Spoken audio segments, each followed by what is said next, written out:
You're watching CBS 8 Mornings at 6.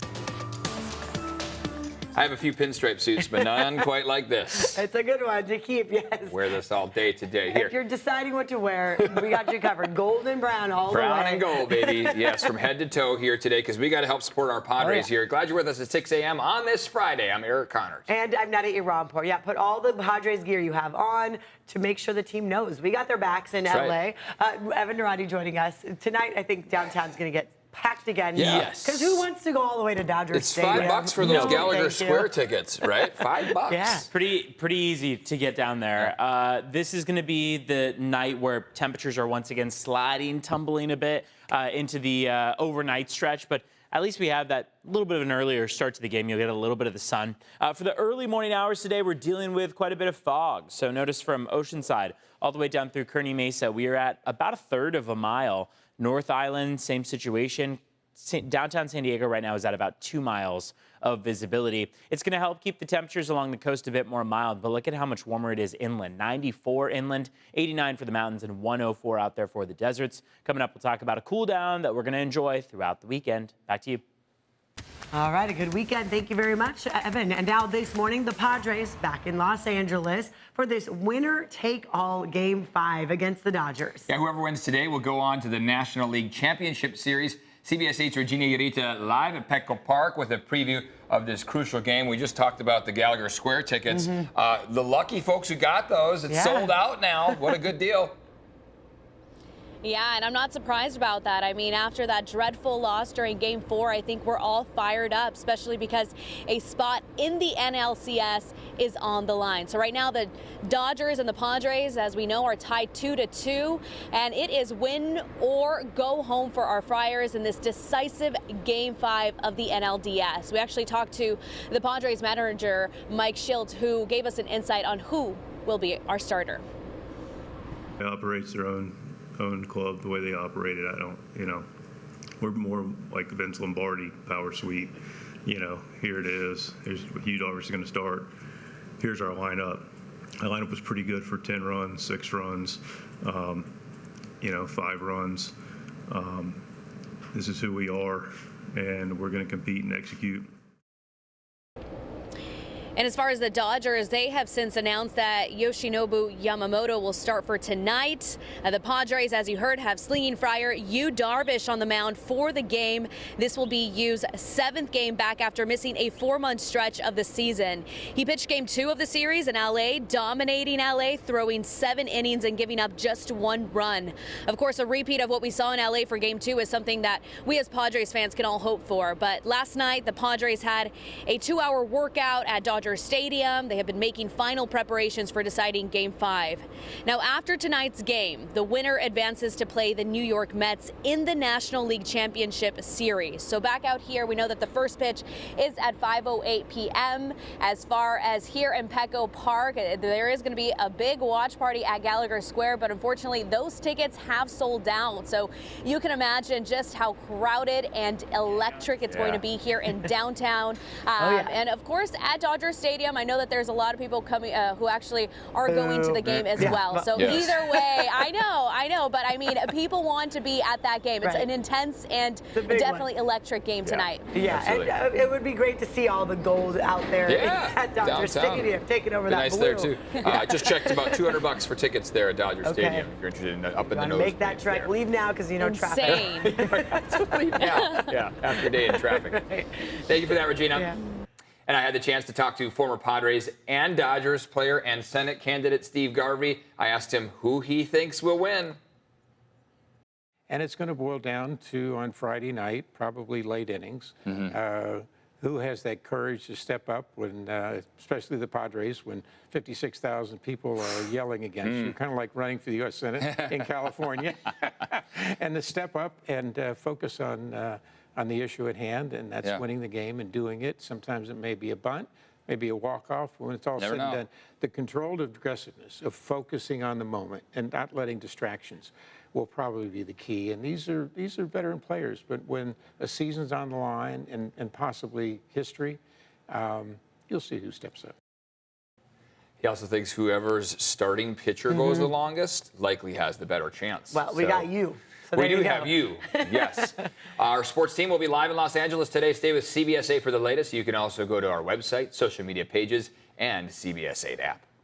And now this just in here, nearly 2,400 Kaiser mental health workers across Southern California, including San Diego, are threatening the strike later this month.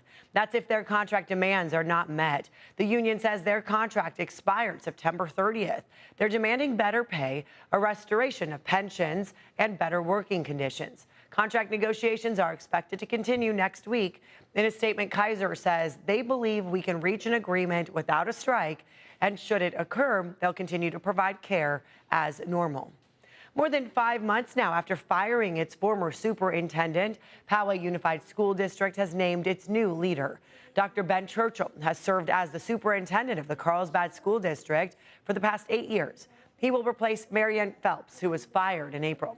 Churchill says one of his primary goals is to rebuild trust with the community. It takes time to build, and so my commitment is to put in the time to meet with folks, get to know them, get to know the great things about Poway and the challenges, and build from there.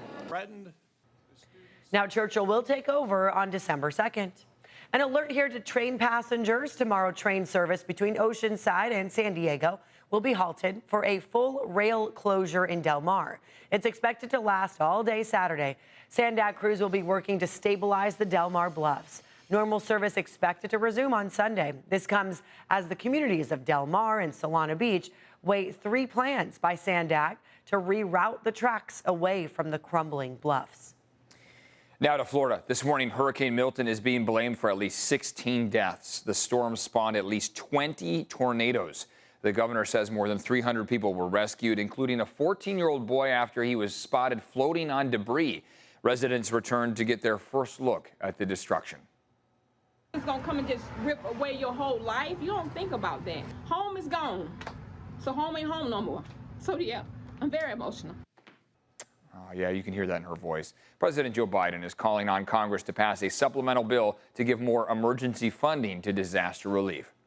Right now, more than a dozen San Diego Red Cross volunteers are on the ground after both Hurricane Milton and Helene. They are in Florida, Georgia, and the Carolinas. The Red Cross is asking people who want to help to not donate anything specific at this time. Donating goods diverts time and resources away from our mission of taking care of those that need it the most right now. So the best way to make an impact through the Red Cross is really to make a financial donation. The Red Cross is also looking for more volunteers to help in future disasters. This morning, we're getting a look at the Northern Lights, which were visible around the world last night. This is a time lapse from England. How neat is this? The lights were also visible all the way here in San Diego. In fact, this photo from Borrego Springs, a designated dark sky community. It was sent by our viewer, Kim, and this photo was sent by Mindy in Fallbrook. The National Weather Service in San Diego also posted that they could see it from their office.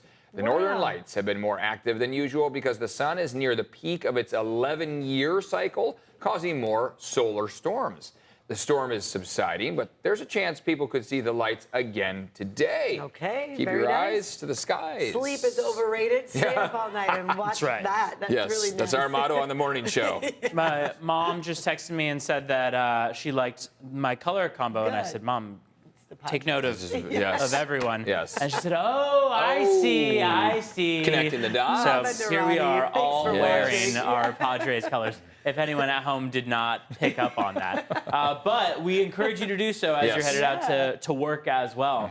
It is going to be a mild start to the game out there. Here's the thing, is that afternoon highs generally have been trending warmer than normal everywhere besides the coastline. 94 across our inland valleys, 89 for the mountains, and 104 for the deserts. But out along the coastline, which happens to also be where you will be watching the game from Gallagher Square, 76 degrees. So much more mild out there toward the water. Going to cool down by the evening. Plenty of fog to start off the day. That's something that we're going to be watching for all morning long through about 9, 10 a.m. 62 degrees out the door. Winds are calm and pressure is dropping, indicative of this drop in temperatures that we're going to see all the way through the course of the weekend.